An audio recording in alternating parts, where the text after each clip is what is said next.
आप जुड़े हुए हैं जीएम एजुकेशन में। चर्चा का विषय है कि अभी TRE-1 सप्लीमेंट्री रिजल्ट पर कल जैसे मैंने बताया था कि मामला विधि विभाग में है।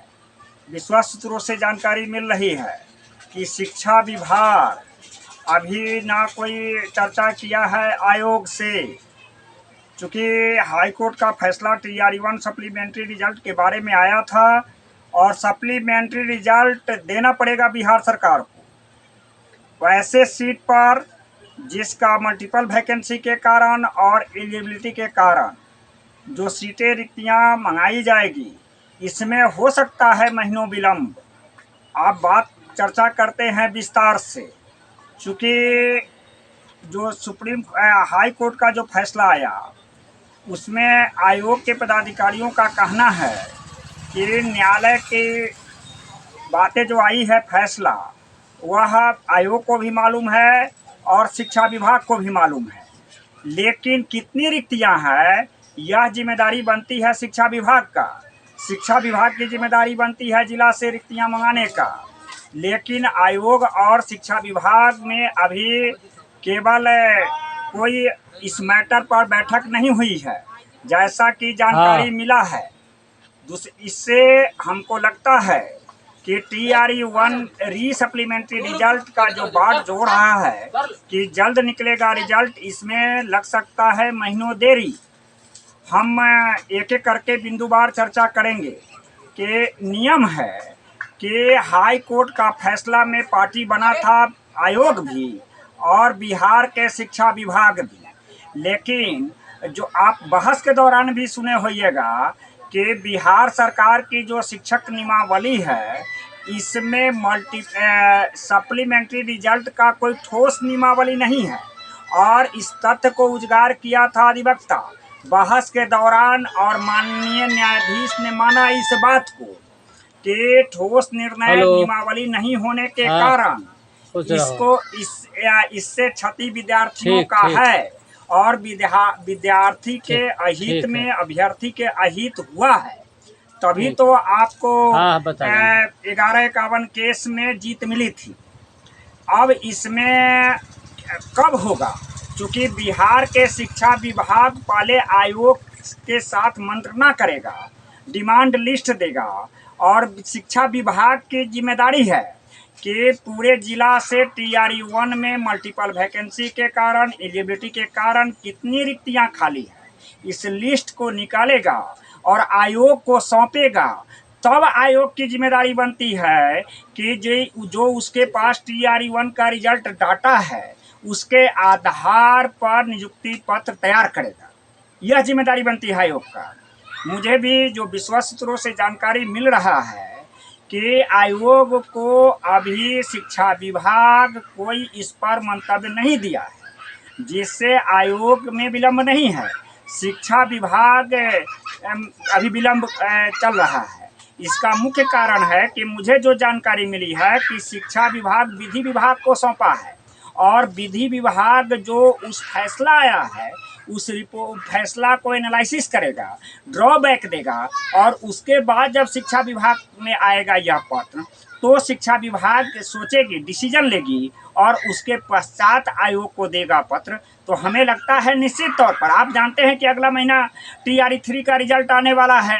अब एक सवाल यह होता है कि TRE-1 में जो अभ्यर्थी सफल हुए थे और उनका किसी न कारण से सप्लीमेंट्री रिजल्ट नहीं हो सका, तो वैसी स्थिति में TRE-2 में शिक्षक बन गए, TRE-3 में जो टीचर बन जाएंगे अगर बाद में रिजल्ट आता है, तो यह टोटल के टोटल रिक्तियां अगर रिजल्ट प्रकाशन होता है तो क्या आयोग के पास में इसकी डाटा है कि वही अभ्यर्थी TRE-1 में अब रिजल्ट निकलेगा री-सप्लीमेंट्री में और TRE-2 में होगा, फिर मल्टीपल का विवाद आ सकता है, फिर अभ्यर्थी जाएंगे कोर्ट में।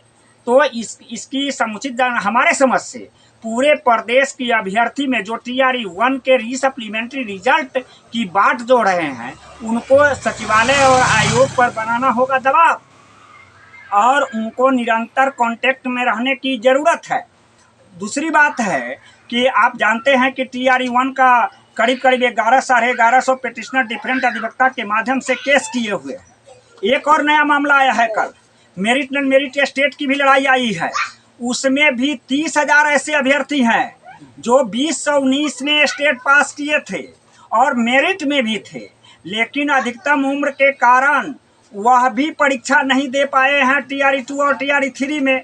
तो उम्र की चिंता नहीं है, उम्र के लिए सरकार को निश्चित तौर पर देना पड़ेगा। इसके लिए महा आंदोलन की जरूरत है। और साथ ही इस चैनल के माध्यम से NIOS अभ्यर्थी को भी आगाह करता हूँ कि अब आपका पूरा विपक्ष है, पार्लियामेंट के पूरा विपक्ष है, डिफरेंट, चाहे कांग्रेस हो, राजद हो, मनोज झा जी हैं विपक्ष में, कांग्रेस के कई एक MP हैं जो राज्यसभा में इस NIOS अभ्यर्थी की बात को रखा है। तो निश्चित तौर पर NIOS की वैलिडिटी मिलेगी, देर होगा लेकिन सवेरा होगा। इसलिए NIOS के अभ्यर्थी जो TRE 1 का रिजल्ट प्रकाशन हुआ था और रिजल्ट प्रकाशन होने के बावजूद जो काउंसलिंग में नहीं हो सका, इसकी भी इसका हाई कोर्ट में केस है। और मैं NIOS अभ्यर्थी को आसानित करता हूं इस बात के लिए कि जहां भी रोड़ा सरकार लगाएगी तो हमारे लिए लोकतांत्रिक प्रक्रिया में मंदिर होता है न्यायालय, सुप्रीम कोर्ट से लेकर हाई कोर्ट तक। हम जीतेंगे, NIOS अभ्यर्थी निश्चित तौर पर शिक्षक बनेगा। मैं अंत में यह कहना चाहता हूं कि अभी महीनों विलंब हो सकता है रीसप्लीमेंट्री रिजल्ट का, चूँकि हमारी अपनी अधिवक्ता से बात हुई है। यह हमारे अधिवक्ता एकदम बारीक से बारीक माइक्रो एनालिसिस कर रहे हैं। What are the policy decide to during the debit to court we are winning. That is the depend on the debit be analysis be together and feedback corrective action. यह जरूरत है न्यायालय में अपनी बात को पूर्ण रूप से कंप्लीट रूप से रखने के लिए जरूरत है। एक अभ्यर्थी का बार बार फोन आता है कि सर ओनली फॉर पेटिशनर कराइए, ओनली फॉर। आप जानते हैं कि हाई कोर्ट का जो फैसला आता है एक अभिलेख होता है, एक डाटा बेस तैयार होता है।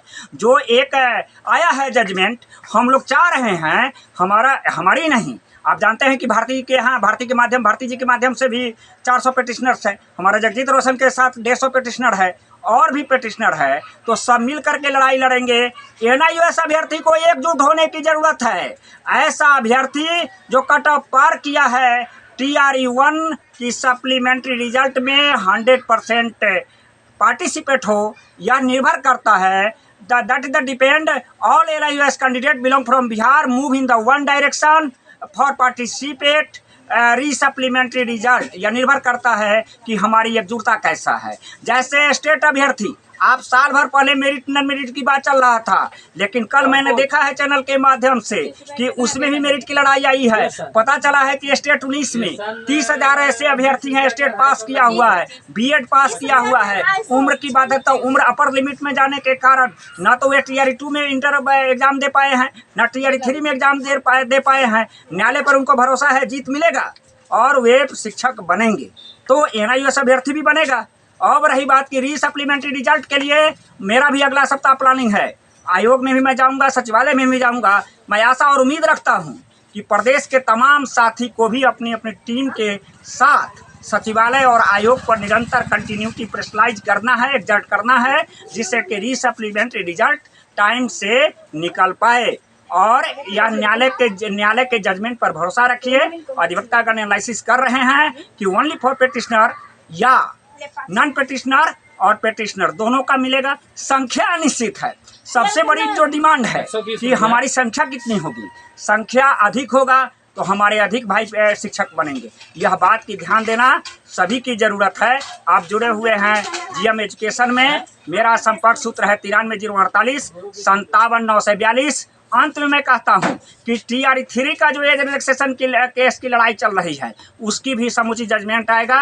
आप जानते हैं कि LPA TRE 2 का जो केस था अधिकतम एज का, वह भी सेकेंड बेंच में जा रहा है लोग। तो TRE 3 का भी जजमेंट होगा और TRE 4 में जो बहाली होगी उसमें सभी को देना पड़ेगा, उम्र एज लिमिट समाप्त करना पड़ेगा। धन्यवाद।